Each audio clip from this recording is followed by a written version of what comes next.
Hi, this is Roger. Thanks for dropping by early on a Sunday morning. A chat about nothing in particular this time round. First thing is the shade netting on the ends come down now. I had a look at the day length chart that I've got, and basically the day lengths aren't going to get much shorter, only about half an hour. So I've now got a period of about 6 to 8 weeks when the sun is at its lowest, so it's at its weakest.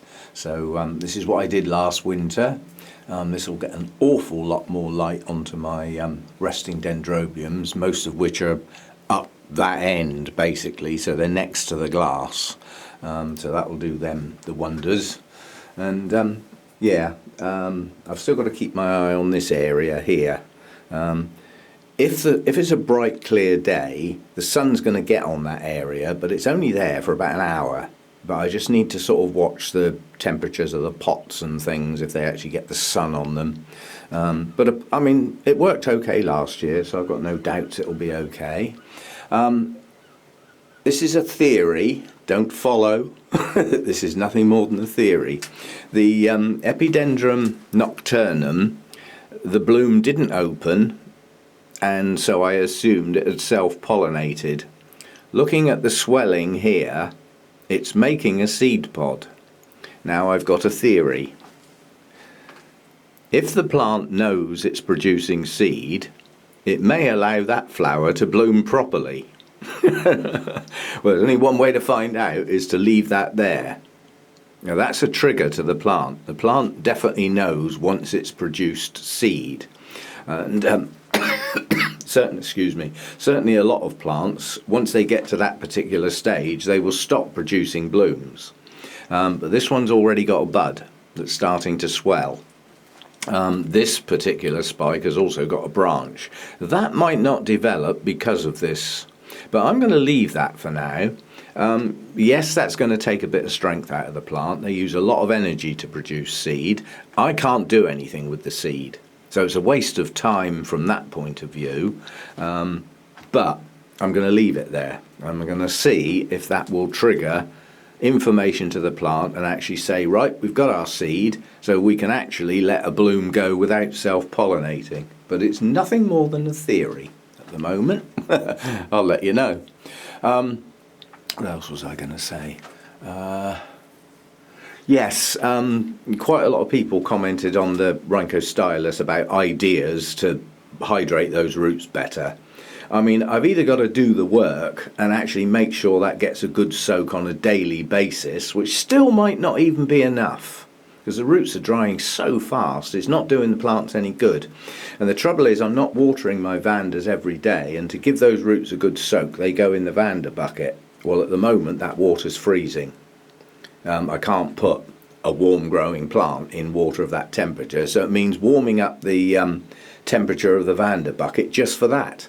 So I need a better idea than that, and I'm working on it. I didn't get to go out yesterday as planned and get the things I mentioned on the grounds it was raining all day, and I don't do rain. Right, next thing. When I had my Masdevallias there last time, I moved them away and said, see that space? We might need to watch that space. Well, there's still a space. That should have a box on it. Now, I've actually bought an orchid and it appears at the moment to have gone missing. That's only ever happened to me once before with an online purchase, and that was from Orchid Man in the Netherlands. Package was definitely sent and it never arrived. I sent a message via eBay to the guy and said, the package doesn't seem to have arrived. Can you sort of make sure it's been sent and see if there's any problems at your end? Without any hesitation, I was given a full refund. That's not what I'd asked for, but I was given it.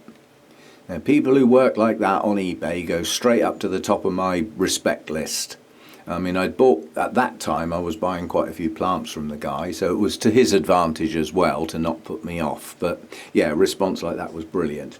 Now, the plant that's gone missing this time is from Speciotic Plants on eBay. Again, I've used that seller many times and have never had a problem, and I've had some really good plants from there. So quite happy to use it, and I saw a plant that I thought, well, I've killed 2 of those, I'm going to give it another go because it was such a good plant. Now for that one to go missing, it's a real nuisance. Anyway, I sent off an eBay inquiry. You know, did the package actually get dispatched on time? Commenting on the fact that the packages from that seller on eBay normally arrive on time and quite often arrive early, and this one was quite a few days late. So checks have been done at that end and immediately offered either a refund or purchase something else instead, and that will be sent. Unfortunately, that plant was the one I wanted and that seller's run out of that plant now. Ugh. Anyway, I've checked with the neighbours. They haven't got it, and I can't check with the post office. Luckily it was sent by Royal Mail, but it wasn't set up as tracked, so there's no way of following that package through the postal system. But I have known in the past where Postman Pat out doing the deliveries in the van has had so many people not in, their normal practice is that they won't deliver the package if there's nobody in. They leave you a card which they post through the door saying that they tried to deliver it and it's now been taken back to the depot. You can contact the depot and try and rearrange a delivery, which they're happy to do, or they will keep it for 18 days, after which it's disposed of. But unfortunately, when they're out on the vans and there's loads of people not in and they haven't prepared well enough in advance, they run out of cards to put through the door. So this package may have gone back to the depot, but because I wasn't left a card, I haven't dealt with it. So I've got to wait till Monday morning when they open, pop down the depot and just inquire, is there a package for me lying around because I didn't get a card stuck through the door? It does happen. If not, then the plant's lost. This time of year there's a lot more parcels in the postal system, so the postal system can be a little slower, but not this much. Not you know, it should have been delivered by Wednesday. You know, it's Sunday today. I know there's no post today, but so I'll pop down and inquire at the office tomorrow and see what comes up. But it's a shame because this particular plant was a really good version of the plant I wanted. I'm not saying what it is on the grounds it might turn up, and then we can do the unboxing video. I was almost going to get an empty box and pretend to unbox nothing, because that's what I've got at the moment. And the other thing I wanted to say is, this is not like me at all, but I have made an almighty, well, let's use the correct expression, I've made an almighty cock-up. I've made a mistake in my notes, and because I've been busy doing other things outside of the grow room, which is not a big deal this time of year, the workload's gone right down anyway, but my normal pots, not the holy clay pots and not the mounts, and not this lot here, which I treat separately, they're on a different watering cycle in there, but everything else has now gone about, it must be 12 days without being looked at or watered. I just made a mistake in the notes with a date, so I was under the impression today that they might need watering today, I might leave it till tomorrow, and I've just found out I should have actually done it sort of like Wednesday or Thursday back in the week. So there's a lot of those pots are going to be absolutely bone dry today. So that's today's work, is to get back round those. It was because I messed up the watering frequency by doing a watering with the fungicide round the pots. But what I didn't realise is they didn't actually all get done, on the grounds that some of them just weren't, you know, I wasn't worried about them. And also there have been a few that have been repotted in the not too distant past. They're going to be absolutely bone dry now because they've got new bark. So I do need to crack on today. Mistakes can be made. Luckily we've had virtually no sunshine for some considerable time, and I've been lucky to get 18-19 degrees C in this place during the daytime, and I've had very, very low light levels and nice cool temperatures, so being a bit dry won't have hurt anything, won't have done it a lot of good because it may have gone on for a while with some of the pots, but yeah, I mean, it's nice to have all the orchids set up in mental sets, you know, wholly clay pots. I've got two types of mounts, those that are not resting and those that are, and they're on different watering frequencies. But the normal mounts that are still growing are still on the same watering frequency. The resting ones just don't get included, so that's less work. They just don't get looked at for several waterings on the trot, and then they get a trickle. And then I've got these that shouldn't really dry out, and if at all, certainly for not long. So they're on a separate watering cycle. But then there's everything else, and that's a lot. And that's the bit I've messed up. So I need to get on with that today, I'm afraid. So quite a short chat today. And I hope everybody got the message that it wasn't going to be live and didn't set alarms for silly o'clock and sat there in the dark in their jammies.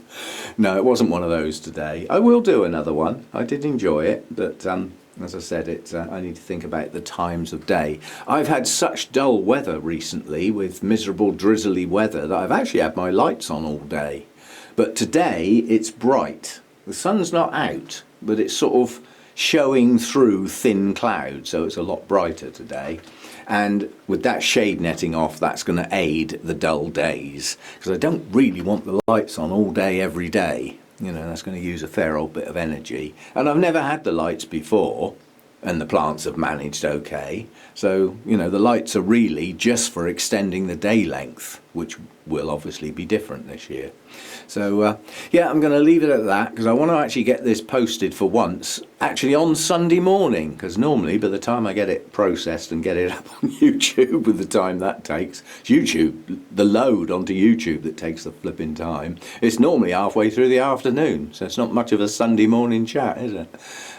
Anyway, I'll get it posted. I don't think there's anything else unusual happening,